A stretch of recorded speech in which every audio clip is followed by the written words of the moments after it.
Hello everybody, welcome back to the channel. My name is Reaperon, and today we're going to be going over the builds that I use with the Cryo Cannon, as well as the Overclock builds that I use with the Cryo Cannon for each Overclock. So let's talk about each of them. This is an updated video, and I believe the Cryo Cannon got changed a little bit with the recent update, at least since I last did a build video for them, which was about a year ago. I think maybe one of the perks got changed around from spots, and I do believe that this was when the tuned cooler was a clean overclock last time I did it. So that's going to be a little bit different this time. So I'm going to be going over a couple builds for this weapon. First up will be my general purpose build that I'll show. And then we'll build, maybe one or two other ways for each of the weapons. So in tier 1, we have larger pressure chamber. This is lower pressure drop rate. This one can be good if you want to go for more of a sustained spray from this. It honestly works better with overclocks than it does with the base gun, but it's not a bad option, and when I did run this without any overclocks on Hazard 5, I did take this. Our second one is faster turbine spin up. This one is quite good. This makes it so you can pretty much start freezing immediately. It's a nice quality of life one. Plenty of people love taking it just because of that, which I completely understand. It's the same reason why I take the faster spin up on like the minigun. Then we've got the stronger cooling unit, which increases our cooling by 1, so we can freeze things a little bit faster. The first build I would recommend is going to be the flash freezing build, so you want to freeze things quickly, and for this we're going to be taking the stronger cooling unit. In tier 2 we have more ammo, great. We have longer reach, this one is also really great, and we have the bypass integrity check to repressure delay. This is if you overheat the gun, or I guess drop pressure in it, then it can repressurize itself a little bit faster. This one I honestly don't take with anything, I don't think. For this I'd recommend the longer reach. This gives you 5 more meters of reach, which can be very important for freezing flying enemies. If you freeze a flying enemy, it doesn't matter what size of enemy it is, whether it's as big as a breeder or a tri-jaw or even just a jellyfish, it will die instantly. So having longer reach to freeze those things easier does help quite a bit. It's also just useful for freezing groups like grunts, and also if you freeze any swarmers with this, it'll instantly kill them too. So having longer reach is really nice. In tier 3, we have the improved pump to gain pressure faster. This can be pretty useful. And we also have the increased flow rate. I'd probably recommend the flow rate here. It makes it so you can spray out more freeze, more ice faster. But either of these are fine too. Pick whichever one you'd like more. I think I like this one a little bit better. In tier 4, we have more damage. We've got more cooling, and we've got more ammo. You could go with more cooling here, but honestly, I'd recommend going with some extra ammo here. And the extra ammo in tier 4 is more ammo than it is in tier 2. I just like having extra ammo here. It makes it so I don't have to worry about running out of ammo with the Cryo Cannon. The Cryo Cannon is quite ammo efficient. This makes it even more so. If you still don't feel like you're freezing things quick enough, then go with the extra super cooling. I wouldn't really recommend the extra damage, though. The damage isn't that noticeable without overclocks.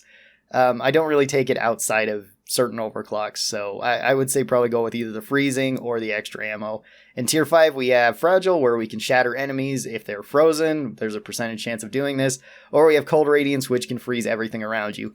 Cold radiance is arguably the best mod in the entire game, because even if you're not aiming at anything in particular, you can be freezing stuff around you, and getting anything frozen means that it can't attack you, as well as it's an easy target for melee, like with your pickaxe, with your drills, or with your impact axes, since all those count as melee. So this is the flash freeze build. I would recommend taking this for the Cryo Cannon. It works quite well on pretty much every difficulty, just as is without any overclocks. If you want a sustained freezing build that I've used also on Hazard 5, you could go with the slower pressure drop, with the improved pump, go with the extra ammo here. Extra ammo or freeze here works either way. And these would probably be the two main builds I'd recommend for the Cryo Cannon outside of overclocks. So now let's talk about the overclocks, because the overclocks do kind of change the Cryo Cannon a lot. Whereas with the flamethrower, they didn't change it practically at all, just gave it more bonuses. Some of these really do. The first one we have is improved thermal efficiency. This just gives you a larger tank size and better pressure drop rate. Both of these are awesome, and this works with either of those builds that I'd recommend. It's even better because you get extra ammo on top of this. So this one is a fantastic overclock. Run it however you would like. You could once again run this build and have even more ammo than you already did. You could run it with extra freeze and have that extra ammo on top of it. So next up we got tuned cooling. This gives us one more cooling, and it also makes it so we have a faster flow rate so we can freeze things quicker. However, we have a slower pressure gain rate, and we also have a longer charge up time. For this one, once again, going with the same freezing build can work pretty well with it, and that's usually what I like to run with it. If you can't stand the extra charge up time, which is pretty noticeable, I would say, go with the faster turbine spin up. This one can really help. And if you find the gain rate to be a bit low, then make sure to take the improved pump in tier 3. Besides that, it works pretty much the same. I would say that this is probably the best overclock for the Cryo Cannon because it freezes things incredibly quick. There is arguments to be made about quite a few of the other overclocks, but I really enjoy this one. And then our next overclock is the flow rate expansion.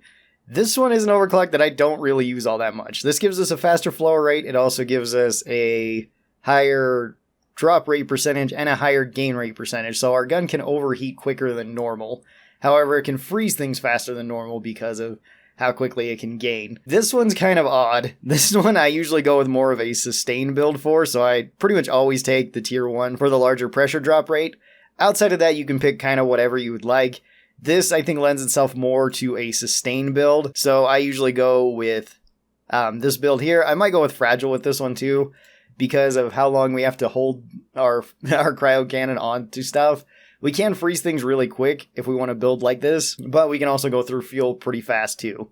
So it takes a lot of getting used to if you want to use this one, and it's one that I don't use all that much. So it's probably the overclock I'm the most hesitant to recommend, at least a build for, because I honestly haven't used the flow rate expansion a whole ton. Our next overclock is Ice Spear, which this one's really awesome.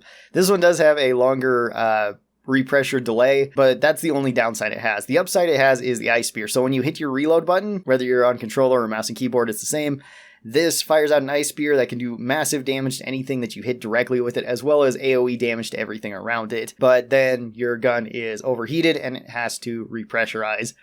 So this one I recommend going with full ammo with. Outside of that, you can really build however you'd like. So usually I go with extra cooling, extra flow rate, and cold radiance. This is the build that I usually run with it, and it works pretty well, but this is just so that I can use the Ice Spear to fire out at big enemies. I like to take this on Dreadnought missions. It can work on pretty much any mission though, because you can one-shot things like menaces, which is really useful, as well as it does give you a range option. You can also one-shot, I believe, any of the Mactera, even the Brundlefly. If you hit it directly, it should kill it. Maybe not with goo bombers. I actually don't recall if you can kill them with one shot. But every time that you do shoot this is going to consume 50 fuel. So it can be a big investment, and that's why you might not want to use it very much. It's pretty much just the regular Cryo Cannon with an added potential high damage single target use. Then we've got the Ice Storm, which I used to really not like Ice Storm. Ice Storm doubles your damage, so you go from 6 to 12. It also doubles your damage when targets are frozen, so it doubles it again. So you go from 12 to 24. That does make a pretty big difference. You can kill things very fast. This is really good against crowds. It's also really strong against single targets once they're frozen. You can do a lot of damage to like Dreadnoughts with this, Praetorians, Oppressors. This does come at the cost of your freezing power though. You lose out on 3 points of freezing power. You also lose out on total ammo, and your pressure drop rate is higher, so you can overheat quicker than you normally would. So the way that I build this is just completely to embrace what we've got here and try to freeze things and deal damage. You can try to build this to get your cold back so you can freeze things quicker, but honestly I don't find it as useful as just dealing with the lower freezing rate of it. So the way that I build this is usually going with the larger pressure chamber. This is so that we're not dropping our pressure super fast. Going with the larger tank reserve. Going with the increased flow rate, although the improved pump is also good here. Just pick whichever one you like more. Going with hard mixture here because this gives us even more damage, so we go up to 9 damage, which doubles it to 18. So we're doing 18 damage per cold particle that's hitting enemies, and then once they're frozen, we're doubling that, so we're doing 36 damage per particle. That is a lot of damage per second. And then we are going with cold radiance, because we already kind of suck at freezing things. Freezing everything around us does help. Cold radiance is actually really good with this. This is the build that I run. I have tried running extra ammo with it, but I don't think I like it as much as just going with the extra damage in tier 4. And this one can actually be surprisingly ammo efficient as well. Alright, and then our last overclock is Snowball. Snowball works kind of similar to Ice Spear. We have a longer pressure delay, but we also lose out on 100 fuel. I would recommend once again going with extra fuel. What Snowball does is it works the same way as Ice Spear. You hit your reload button, it consumes 35 fuel, and then this spits out pretty much a cryo grenade like Scout has. It hits in an area of about 4 meters, and then can freeze pretty much everything. It's really great for taking out crowds. It's really great for taking out Mactera swarms. That's where I really like taking this on Mactera Plague. And outside of that, it works pretty much the same way that the regular Cryo Cannon works. So you can build it just like this, the same way I built Ice Spear. You could build it for something like Fragile if you wanted. You could build it with a faster turbine spin up. It's really your call for this one. I would definitely recommend taking the ammo in tier 2 and 4, but outside of that, you can build anything else really. So that was all the builds for the Cryo Cannon. Cryo Cannon is a super good weapon. A lot of people really love it, and I understand why. It's really strong. A lot of the overclocks are pretty strong for it too. Some of them are a bit more situational than others. If you just really like the base Cryo Cannon, then I would recommend going with something like the Tuned Cooler or with the thermal efficiency or even the Ice Spear. All of those work pretty well. The other ones do kind of change the weapon around a decent amount. Even Ice Spear does. But yeah, these are the builds that I use. Thanks for watching. I really do appreciate it. Special thanks to the supporters of this channel. These are my members over here on YouTube and my patrons over on Patreon. They get early access to videos like this. If you'd like to be a part of that, there are links down in the description. Thanks everybody who does that. I really do appreciate it. Remember to like and subscribe. I'll see you guys next time. Bye-bye.